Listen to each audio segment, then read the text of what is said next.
very passionate po yung House members kasi dito sa isyong ito.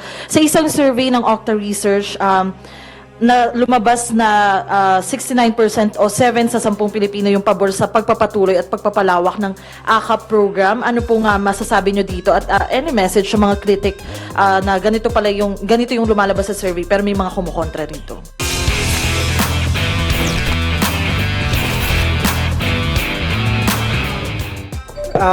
Hindi kasi hindi naman nawawala talaga yung mga kumukontra, especially pag may vested interest. But ang important kasi, like yung nababanggit namin parati, yung mga ayuda kasi ng pamahalaan, hindi lang naman ngayong gobyerno yan ngayong administrasyon. It has always been there. It's a way to help directly yung mga kababayan natin na nangangailangan. As long as na dumarating sa tamang tao, sa mabilis na paraan, dapat hayaan natin na matulungan ng pamahalaan yung mga mamamayan natin.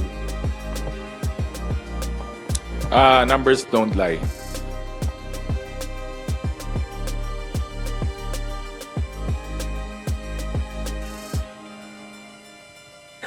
Actually, we're making true to our promise naman, this administration sinasabi, bringing the government services closer to the people.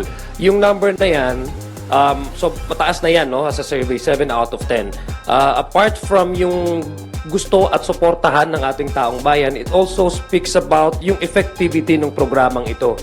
Kasi ibig sabihin, yung mga tao, diretso nila nakukuha. Effective yung pagre-release sa kanila ng ayuda. Tama nga yung sinabi ni Kong Ernix at ni Kong Paulo na itong ayuda na to, matagal na to sa ginagawa ng gobyerno. We're just trying to improve that.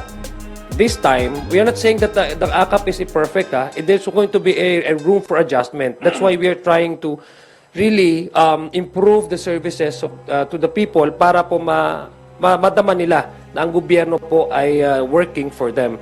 Yung sinasabi po natin na kaya kailangan itong ayuda dahil it goes directly to the pocket of the people.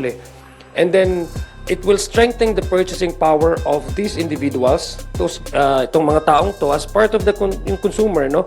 That would, in effect, it will contribute, no, positively to the local economy, which in effect is good. Opo, and speaking of pagtulong lang sa ating mga kababayan, pinalawak kasi ng PhilHealth yung kanilang benefit packages sa ating mga kababayan. Specifically, sinali na rin sa benefit packages yung outpatient emergency care at tinaasan pa yung case rate packages para sa critical illnesses.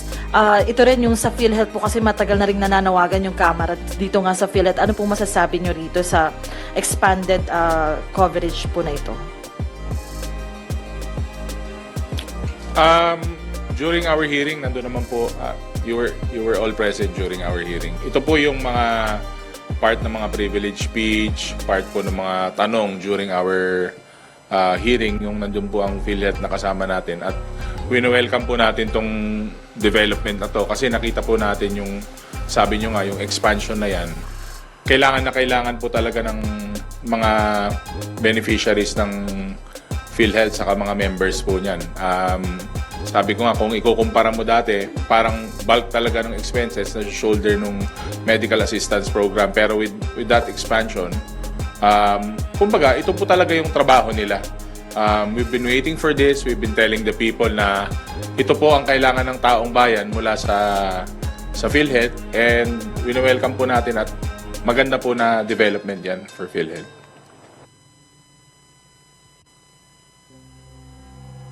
And sorry, yes po. Well, it validates our yung initial position po ng House of Representatives na that's the reason why we held a series of committee hearings precisely because we want to find out kung ano ba yung plano ng PhilHealth, how they would utilize their funds.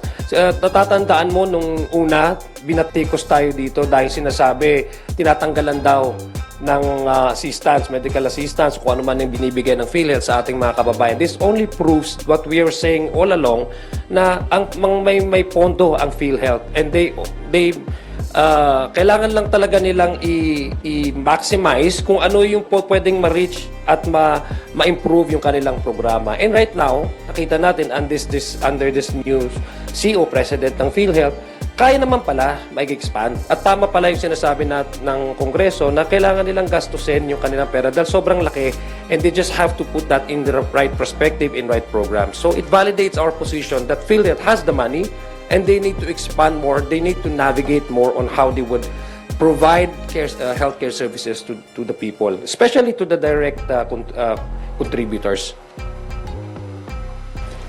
Opo, and last na po, tinawag ng Malacanang si former President Rodrigo Duterte na one-man fake news factory when he said that President Ferdinand R. Marcos Jr. is becoming a dictator. Ano lang po yung masasabi niyo po rito? Well, ako dun sa statement, ang hirap po talaga eh. Parang I'm leaning towards that statement na parang factory sila ng fake news, pati yung mga data nila, pati yung mga rally nila, para talagang parang ang tawag dito, parang literally factory ng fake news. Kung baga, tapos pag hinold sila accountable ng tao, kakambyo naman sila na joke lang daw yun. Parang nagmumukha tuloy silang joke eh. So, ewan ko, parang ano bang tawag mo doon sa hari na father faker? Father ng mga fake news, ganun, mother faker. Hindi ko alam kung paano tatawag natin sa kanila. Father faker, mother faker, o anong tawag sa mga anak nila? Fakerist? Ganun? Oo, para mga, ganun yung dating nila. Para mga super villains. Ewan ko ba?